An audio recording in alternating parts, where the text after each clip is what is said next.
This is the story of the Battle of Atagara, the final stand of Queen Amina of Zazzau. Outnumbered by the Igala cavalry, she marched into a storm that would end in her death. But before we return to the blood-soaked plains of Nupe in 1610, we must journey back through time to the palace of Zazzau, where a young princess rose, forged an army, and carved a 34-year campaign of conquest across the Sahel. On the rolling plains of 16th-century Hausaland, in the heart of what is now northern Nigeria, a crossroads of cultures where Hausa, Fulani, Nupe, and Kanuri traders converged, each bringing with them their goods, their songs, and their gods. But behind the perfume of commerce, there was always the iron scent of war. Kingdoms rose and fell by the strength of their armies, and thrones were secured not only by lineage, but by the ability to defend them.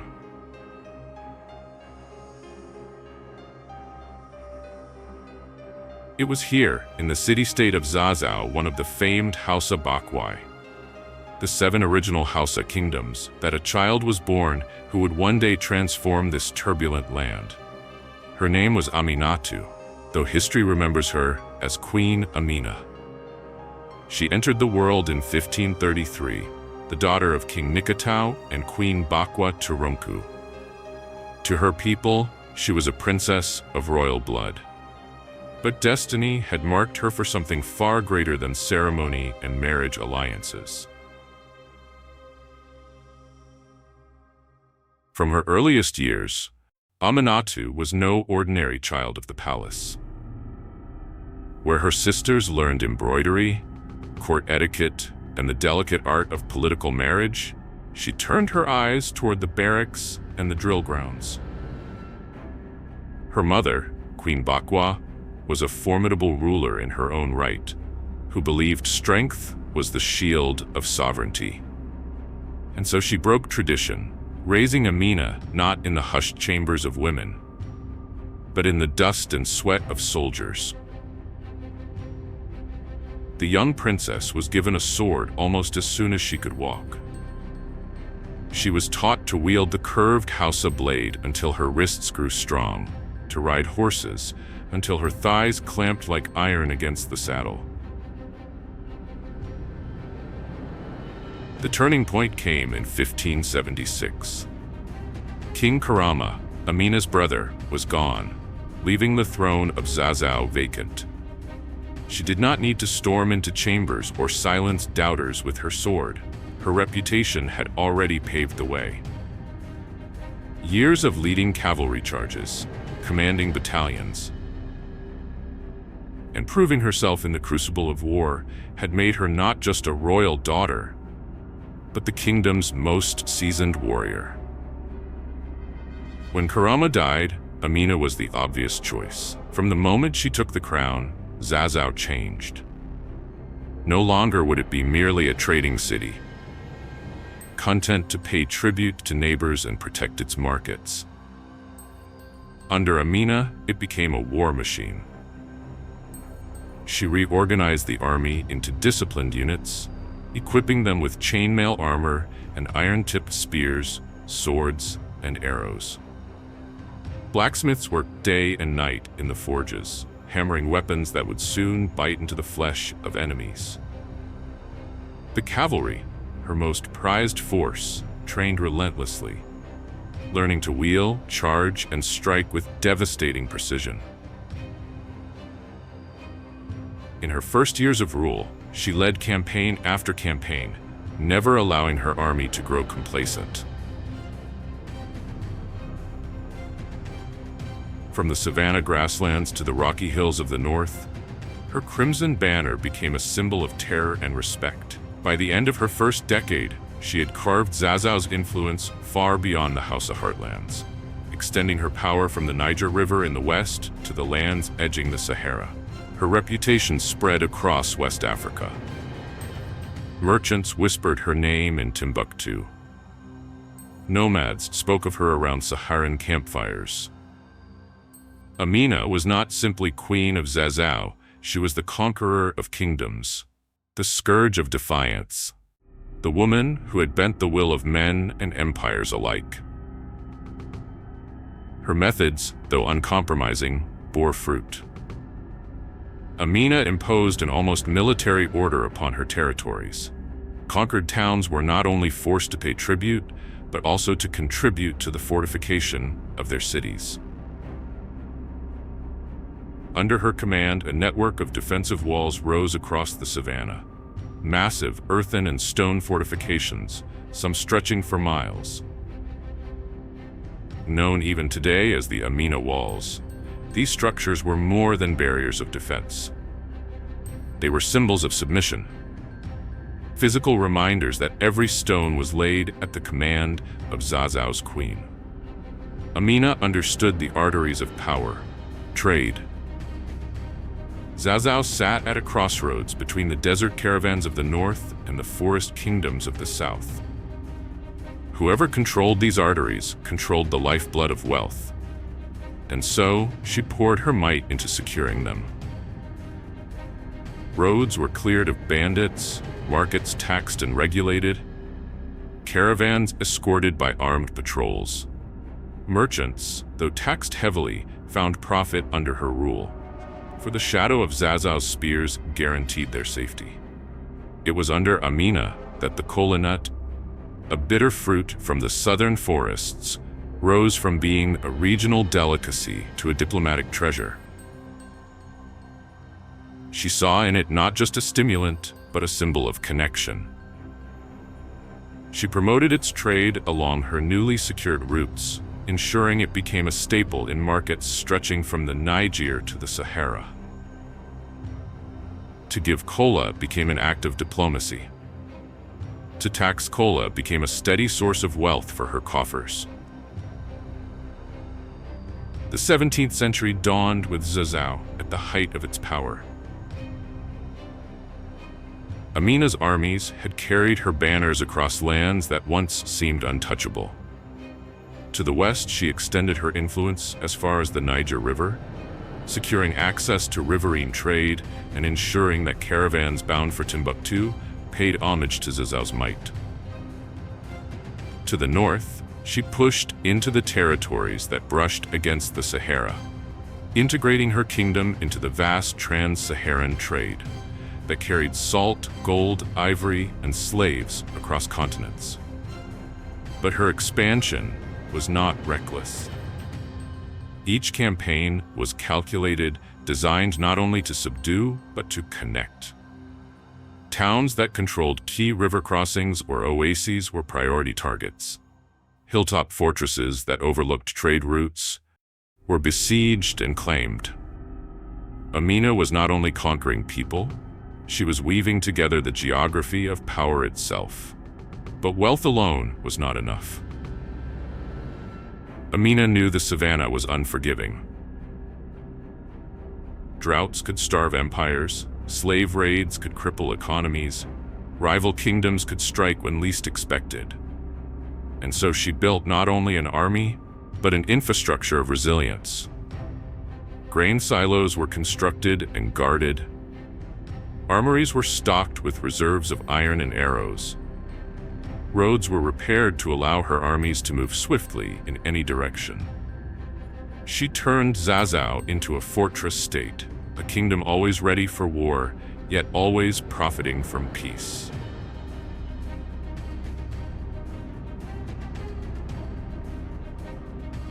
By the time she reached her 70s, Amina was no longer just a ruler. She was an institution, her legend already interwoven with myth. To the Hausa, she was a symbol of what a woman could be, not hidden in the shadows of men, but standing at the forefront of battle, carving empires with her own hand.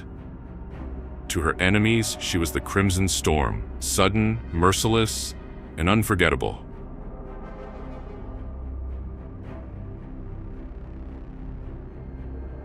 And yet, as her kingdom prospered and her power peaked, a final challenge loomed on the horizon. Southward, In the lands of the Igala and Nupe, defiance stirred. Tribute was withheld. Rumors spread of towns conspiring with raiders, of whispers that the old queen had grown too feeble to march, too weary to fight. They were wrong. For Amina's story was not yet finished. Her greatest and last campaign was still to come. And this time her gaze was fixed southward, on the rebellious town of Atagara.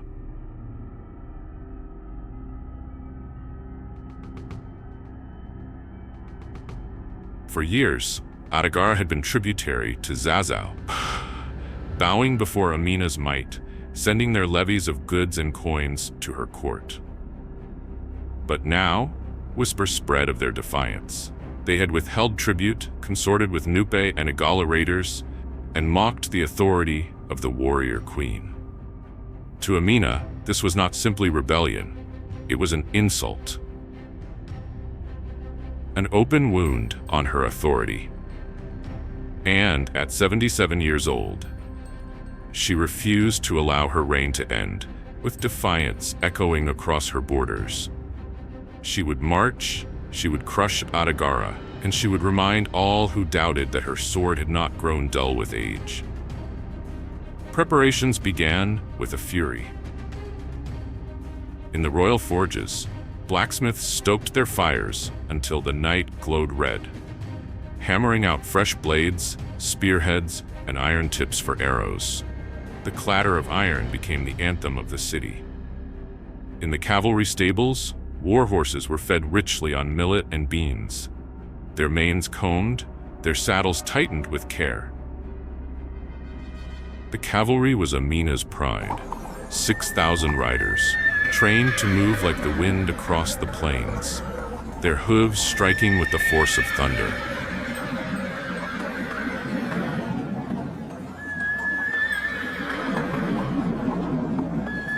Her generals assembled, each chosen for loyalty and skill. Sarakinyaki Dan Galadima, the vanguard warlord, sharpened his spear with quiet intensity. Jagaba Makamabako, master of logistics, pored over maps and lists of supplies, calculating the rations of grain and dried meat needed for a march of months. Sakin Dawaki, commander of the cavalry, rode his stallions into formation. 5 seconds, ensuring that their discipline was flawless. Inagambo, the battle priestess, prepared the rituals of blood and fire that would bless the army before departure, her chants rising like smoke into the heavens. And Tukor the tracker, Amina's master of spies, slipped in and out of the city like a shadow, already dispatching scouts into Atagara's lands. 5 seconds, gathering whispers, measuring the strength of the enemy. The people of Zazzau knew this was no ordinary war. Amina herself seemed touched with a feverish energy, as though fate burned within her veins. She strode through the ranks of warriors, crimson armor gleaming, her voice carrying over the clamor. This sword has never known defeat. This throne has never bowed. We march not only for tribute, but for honor. For Zazzau's name to thunder across the Niger and beyond.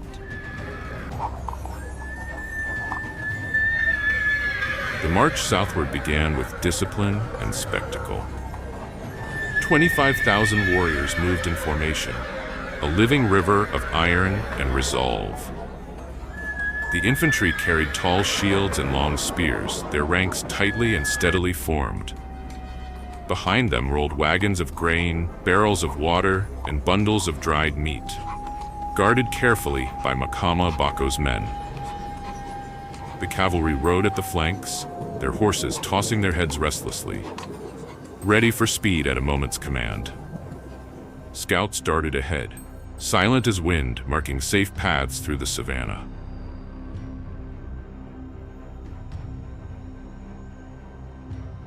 Days bled into weeks. The army moved across open plains of tall golden grass, through dense forests where the air was heavy and the cries of unseen beasts echoed at night. At villages that resisted, Amina's fury fell swift and merciless.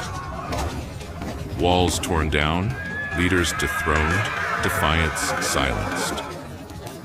Yet in towns that bowed quickly, she showed restraint, demanding tribute, but leaving them intact. Each step southward was both a conquest and a warning.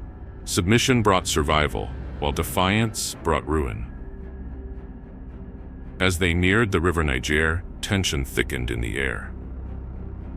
To cross that great body of water was to step beyond the heartland of Hausaland, into lands where Amina's reach had never been fully secured. It was a gamble, one that would either carve her name in eternal glory or drown her ambitions in failure. But Amina, stubborn and unyielding, pressed forward. At the banks of the Niger, the army halted. The river stretched wide and restless, its waters glinting under the sun like a serpent of liquid silver. For days, engineers and carpenters worked tirelessly, binding together great rafts of timber, lashing them with ropes, covering them with planks. Floating platforms were built to carry cavalry and supplies, while swimmers guided lines across the current. The river groaned under the weight of the crossing, but the discipline of Amina's army held. One by one, regiments moved across, the sound of hooves and boots thudding against wood, the splash of oars cutting through the current. Amina herself crossed last, standing tall upon the final raft. Her crimson armor catching the light, she raised her sword high above her head. To her soldiers, it was a symbol. Their queen would not stand behind them. She would face the river and the enemy head-on. The men roared with devotion, their cries carrying across the water like thunder. But as the last troops made landfall, scouts rushed in with grim news. Atagara was not unprepared. The Igala had rallied a massive force, reinforced by allies from surrounding lands. Fortified walls rose around the town, guarded by the Onu, elite warriors sworn to fight to the death. It was said the Igala believed Amina was a storm sent by prophecy, a shadow of destruction foretold in their songs. And for that reason, they had fortified themselves beyond measure, sharpening their arrows, digging trenches, preparing for the hurricane they knew was coming. The march slowed, and unease crept into the ranks. Soldiers who had once marched with certainty now whispered at night. Some said the river crossing had been an omen, that to tread so far from Zazzau was to tempt fate. Others swore that Inagambo's visions had grown darker, filled with blood and shadows. Still, Amina pressed forward. Her pride would not allow retreat. To falter now on the edge of conquest was to undo a lifetime of victories. She was 77 years old, yet her eyes still burned with the fire of youth. She was Amina of Zazzau, queen, conqueror, storm, and she would march into Atagara, even if the gods themselves stood in her way. At Atagara, the storm finally broke. The clash was furious. Zazzau infantry charged. Igala archers darkened the skies and cavalry struck like thunder. Against an enemy 4 times their size, Amina fought at the front, crimson armor flashing, her sword cutting a path through chaos. But fate would not be denied. A spear pierced beneath her collarbone, And though she remained on her horse for a moment longer, unyielding, unbroken, her strength faltered. She fell off, carried from the battlefield by her guard.